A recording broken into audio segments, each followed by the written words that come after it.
seryoso?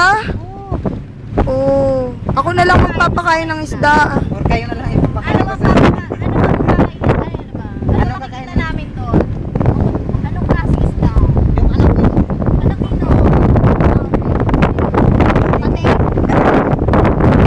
Naghanap ka ng pating. Nandito yung pating sa taas. Ikausap niyo. Pating ka pala. Okay ka.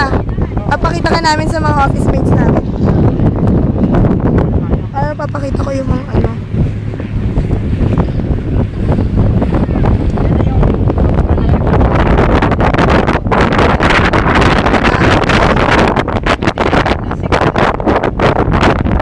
Ano tawag?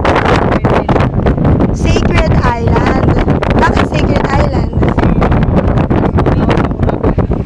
Diyan sila nag-aapuloy ng ano ba? Parang juice-juice nila. Ah, seryoso.